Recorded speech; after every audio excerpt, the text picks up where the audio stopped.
rongés par l'inquiétude des critères de ce monde qui nous forcent à se fondre dans la masse, par peur qu'on leur tienne face.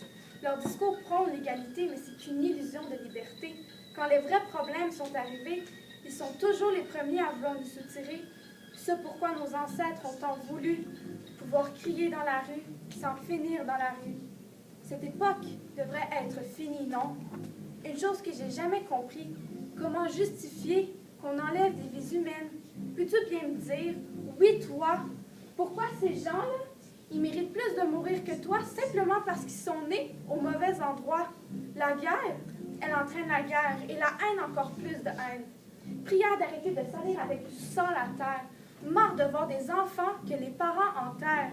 Les familles se déciment. Ce peuple d'envie de vengeance, ce peuple pourtant fort, se trouve une faiblesse complaisante.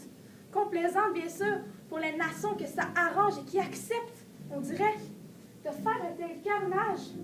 Quelle serait la justification à tant de morts? Chaque corps qui tombe sur le sol s'exprime en morse. Je ne suis pas le premier tué, mais aimerais être le dernier. J'aimerais que les hostilités après moi prennent plusieurs jours fériés.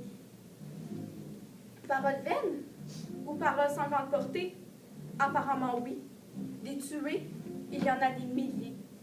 J'ai vu des marchés avec pour marchandises des macabées, des trésoreries vidées plus un seul sou, des hôpitaux remplis jusqu'au cou, des soldats tirés sans raison plusieurs coups sur de pauvres innocents.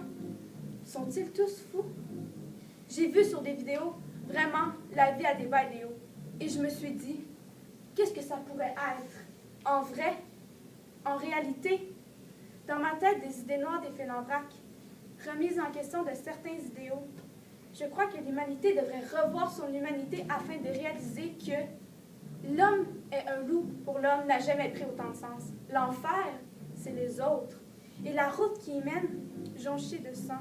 Si l'homme n'est bon que c'est la société qui le corrompt, remise en question et point d'interrogation. Il y a des dirigeants qui méritent des coups de poing d'exclamation, car ils mettent des virgules sur les principes moraux et les thèses.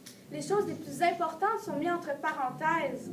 C'est vrai, certains changements méritaient les armes, disait Gandhi, mais une présidence ne devrait pas avoir un tel prix, parce que la guerre entraîne la guerre, et la haine entraîne la guerre, les morts entraînent les remords pour ensuite avoir des remords.